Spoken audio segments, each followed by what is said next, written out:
नमस्कार दोस्तों, स्वागत है आपका हमारे इस यूट्यूब चैनल में। और सीबीएसई टर्म 1 का अभी एग्ज़ाम चल रहा है और 9 दिसंबर को हिंदी का एग्ज़ाम है। तो मैं आपके लिए सैम्पल पेपर लेकर आया हूं जो 2 सितंबर 2021 को सीबीएसई द्वारा रिलीज कर दिया गया है। तो यहाँ पे हम अपठित गद्यांश की बात नहीं करेंगे क्योंकि ये तो आप प्रश्न खुद भी पढ़कर आंसर दे सकते हैं। सीधा बात करते हैं कुछ महत्वपूर्ण प्रश्नों की ओर। तो चलिए पहला प्रश्न देखते हैं। बादल घेर आए और वर्षा होने लगी, रचना के आधार पर वाक्य भेद हैं। तो इसका आंसर हुआ ग, क्योंकि यहाँ पर और लगा हुआ है। अगला प्रश्न है दोस्तों, निम्नलिखित में मिश्र वाक्य हैं। तो इसका आंसर होगा घ, जो झूठ बोलते हैं उन पर विश्वास मत करो, यह मिश्र वाक्य हैं। तीसरे नंबर के क्वेश्चन पर चलते हैं। आनंद 4 दिन गांव में रहा और वह सबका प्रिय हो गया। इसका आंसर क्या होगा? तो इसका आंसर होगा क, आनंद 4 दिन गांव में रहा और सबका प्रिय हो गया, क्योंकि यहाँ संयुक्त वाक्य में रूपांतरण करना था तो और लगा दिया गया। अगला प्रश्न दोस्तों, वह पुस्तक कहाँ है जो कल खरीदी थी? रेखांकित उपवाक्य का जो भेद है वो बताना है। तो इसका आंसर होगा घ, विशेषण आश्रित उपवाक्य। अगला प्रश्न की ओर चलते हैं दोस्तों। निम्नलिखित में सरल वाक्य है, मतलब इस चारों ऑप्शन में सरल वाक्य कौन सा है? तो इसका आंसर होगा ग, वर्षा होते ही मोर नाचने लगी। चलिए चौथे प्रश्न की ओर चलते हैं। अब इसका पहला प्रश्न है, पर्यटकों द्वारा तीर्थ यात्रा की जाएगी, इसमें वाच्य बताना है। तो इसका वाच्य होगा ग नंबर, कर्म वाच्य। हलदार साहब ने पान खाया, उपयुक्त वाक्यों को कर्म वाच्य में बदलिए। इसको कर्म वाच्य में बदलने पर क्या होगा? इसका आंसर होगा घ, कि हलदार साहब द्वारा पान खाया गया। यहाँ पे के नहीं लगेगा दोस्तों, क्योंकि हलदार साहब द्वारा पान खाया गया। तीसरा है, पक्षी बाग छोड़कर नहीं उड़े, उपयुक्त वाक्य को भाववाच्य में बदलिए। इसका आंसर होगा ख नंबर, पक्षियों से बाग छोड़कर उड़ा नहीं गया। चलिए चौथे प्रश्न की ओर चलते हैं। निम्नलिखित वाक्य में कृत वाच्य का वाला वाक्य छाटिए। इसका आंसर होगा ग, छात्रों ने सभी का स्वागत किया। 5 नंबर क्वेश्चन की ओर चलते हैं। निम्नलिखित में से कौन सा भाववाच्य का सही विकल्प है? तो इसका आंसर होगा ख, आओ वहाँ बैठ जाएं।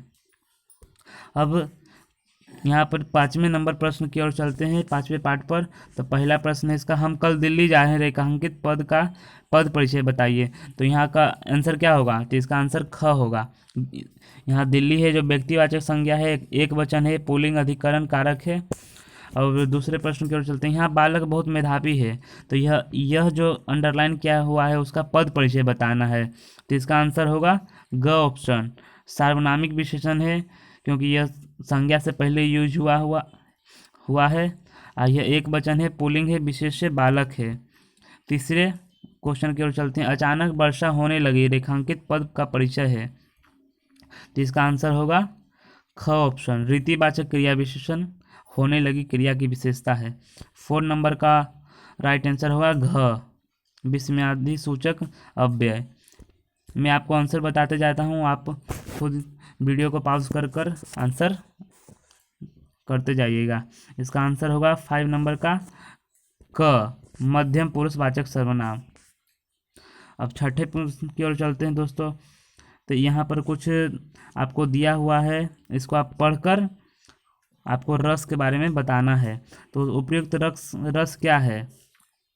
तो इसका आंसर होगा दोस्तों ग ऑप्शन, भयानक रस।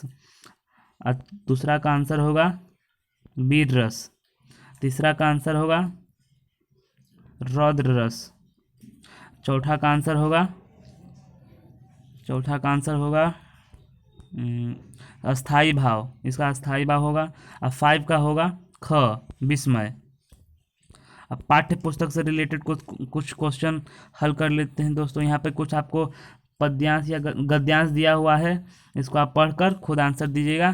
तो मैं आपको आंसर सीधा बता देता हूँ। पहला का होगा ख, कैप्टन चश्मे वाले को। दूसरा का होगा घ, एक देशभक्त का मजाक उड़ाना। तीसरा का होगा क, उसकी अपनी दुकान नहीं थी। अब 4 का होगा ग, इसे कैप्टन क्यों कहते हैं। अब 5 का होगा क, इसका होगा क, पान वाले ने इस बारे में बात करने से मना कर दिया था। अब 8वें प्रश्न की ओर चलते हैं दोस्तों। तो 8वां में 2 प्रश्न है, तो इसका पहला का होगा आंसर क, पतोहू का पुनर्विवाह करवाना, और दूसरा का था ग, मधुर गान पर। आप बाकी प्रश्नों को अगले वीडियो में कैप्चर करेंगे। तो जब तक हमारे वीडियो को लाइक कर दीजिए, चैनल को सब्सक्राइब कर बेल आइकन दबा दें, जिससे कि अगली वीडियो की नोटिफिकेशन सबसे पहले आप तक पहुंचे। Thanks for watching this video. जय हिंद, जय भारत।